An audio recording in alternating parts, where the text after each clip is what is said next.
Okay, so how can we set ourselves up for race success, especially when we're running longer distances, half marathon, marathon, ultra marathon, those races where we all know that the wheels can fall off. How can we set ourselves up for success? Now, I had a great question from Steve. I'm following a Garmin Coach 10K plan, now in week 10 of 16, and it seems to be structured along the lines of what you suggest. I'm doing this in preparation for a 50K Ultra next September. So we'll call that September 2024. I'm getting some speed into my legs before I work on the endurance, though I can happily run in zone 2 for 2 or 3 hours already.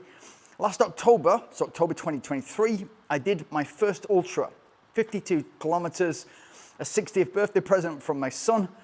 I was fine for 35K, and then my quad started giving up, and my finish time went from an estimated 5 hours, 15 minutes to an actual 6 hours, 12 minutes. Please, can you give me some advice on training for a 50K Ultra and how to prepare the leg muscles for the longer distances? So it's another great question. And I love the level of passion, the level of going at something, going for it, thinking you're good. And then that last hour, knowing that you should have finished in 5 hours, 15, and it took another hour, that last sort of 15 kilometers plus is going to be really, really difficult. I know what it's like to get around those and make it happen. And the fact that you've kind of regrouped, looked at what you need to improve, and then you've started with this 10K plan to get speed into the legs, to smart move. Because once you then start adding the endurance for the same effort when you're running in zone 2, you should be able to move faster naturally. But how can you prepare yourselves for 50K Ultra? Now, there's 3 different ways that I'm going to give you, which is going to help you in whatever you're racing. And it's going to help you in a way that if you box off these 3 things in whatever you're racing, 5K, 10K, half marathon, all the way to ultra marathon to 100 miles, if you box these 3 things off in your running, it's going to make you as close to invincible as you possibly can get in distance running, in a sport where you can have the perfect training schedule. You can put together the perfect year, the perfect 3 months training. You can be race ready and absolutely in optimal shape, and then have a terrible day. For some reason, a gel goes in, doesn't work, whatever. But you've got to set yourself up for success as well as you possibly can. And these 3 things are going to help you do it. So number 1 is nutrition. No particular order, but this is important. If you learn that from whatever carbohydrate you're taking in at the moment, and if it's an ultra, depending on the logistics of an ultra, if it's road, mountainous, off-road, etc., gels together with sports drink, if you have a Camelback, obviously that's going to help as well. Get used to taking 80 grams of carbohydrate per hour. I promise you, if you start with that, and after literally, first 15, 20 minutes, you're already using carbohydrate to fuel yourself moving forward, you're going to have 2 major things. First of all, you're not going to run out of energy because you're going to be taking that fuel from glycogen and the carbohydrate in the gels and the sports drink in order to move yourself forward. But second of all, and the most important relating back to this question, is you're not going to get the muscle breakdown, because you're already kind of fueling the muscles before they're getting broke down. So they're not going to have the same level of breakdown as you would if you were taking less carbohydrate. So that means that in a marathon or 50K and they're very, very close distances, that you're going to be strong in that final third. And strong when we've all seen a marathon, we have all seen the pacing of a marathon, and everything works for about 30K, 35K. Then for the last 5 to 7K to 12K, the wheels often fall off, and it's a kind of war of attrition in order to get to the finish line and get somewhere close to our goal time. It doesn't need to be like that. And if you train your stomach in the key sessions, the interval session in the long run, to take in 80 grams of carbohydrate, look at what you're currently taking. I was taking, for instance, in 2017, 37.5 grams of carbohydrate per hour, approximately 150 calories just by taking a gel every 40 minutes. I increased that to 80 grams, and then I set my personal best records in the 100K, in the 50K, and in the marathon as well. So the proof is there, and you can check it out as well online. The second thing I will mention is, in answer to your question, is you've got to keep the long runs as specific as you possibly can. Now, depending on what this 50K is, it might be up and down, undulating. It might be in the mountains, it might be at heat, it might be sort of, there's a lot of downhill in it. You've got to train your body and train your muscles to be moving over the ground and mimic the course as closely as possible.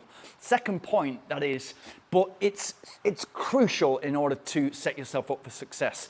When I've done very kind of specific courses like Subida al Pico Valletta, 50k uphill, and Il Passatore, which is basically, a race in Italy, 40k pretty much flat, 10k up, 10k down, 40k flat, those races find people out. And the main reason they find people out is because people are just not able to train on that terrain and train with that course.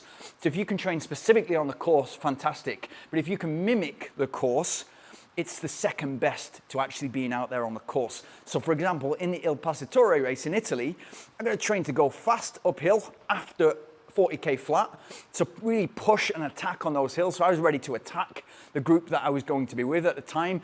But then, and it was a weakness of mine, going downhill for 10k, where in the world can you go downhill for 10k and consistently downhill at sort of 5 to 7%? It's very, very difficult to do that. And you might kind of have a short downhill where you're in 500 meters or a couple of minutes downhill, but where is there that long downhill? And that's where the course in Italy finds everybody out. So unless you've conditioned your quads to going downhill for 10k, so 40, 50 minutes or more, it's going to find you out. So you'll get to 60k, you've done the hard work up, you've done the hard work down, or kind of controlled it down. You still got almost a marathon to go for 40k. And so you want your quads to be cooperating with you at that point, which takes me nicely onto the final point. You've got to practice going downhill.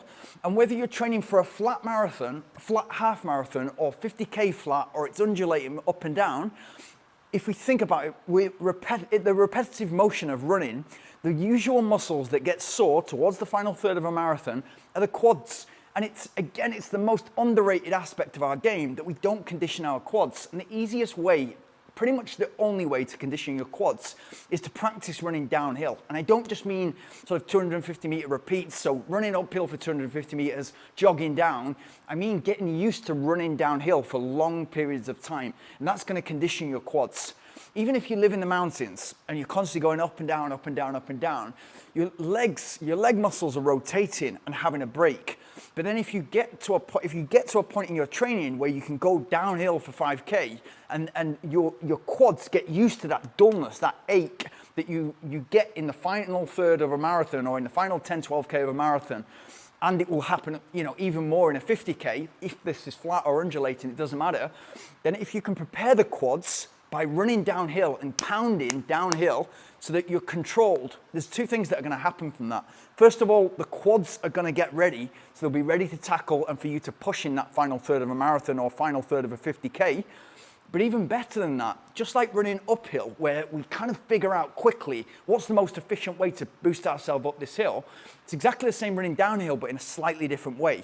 What you learn is you cannot run downhill in the wrong way, because you'll get found out. If you run downhill in the wrong way and you're not sort of toe, ankle, knee, hip all aligned and you're nicely controlled, meaning that your quads are acting kind of as a brake but also a push-off muscle, very strange action for the quad to be doing that, and it's not replicable in the gym. So running downhill is the only way, but you're also going to align yourself much better and you're going to become in control. One of the tendencies for people who are running downhill for the first time or running downhill or they're not used to it is to overstride. And obviously if we overstride, that's putting even more pressure on joints, ligaments, tendons, muscles. And so that will find you out. And especially you're going to find out in the last 20k or the last third of a 50k or the last third of a marathon. So really important to note. So 3 things. Nutrition, get it dialed in and get towards 80 grams of carbohydrate per hour. I promise you, you will not regret it and you will not do differently in the future. Second thing is long run. Keep it as specific to the course as you possibly can. So whether you're out there in zone 2, just long, slow distance, enjoying yourself, or whether you make that a specific long run, progressive long run, tempo long run, you put efforts within the long run, whatever you're doing, try to get on the course or try to get on something that mimics the course. That needs to be a treadmill because you live in the flat and you go into a mountainous area to train. Find a treadmill that inclines and declines. Third point, get used to running downhill. I promise you, even if you're a flat runner and you're never going to run up or down, running uphill and running downhill is your best friend, and it's going to condition the quads so that you can not only survive the final third, but you can push on and gain time instead of losing it. Good luck, great question, and keep the questions coming. And if you got anything from this, like, subscribe and hit the notification bell.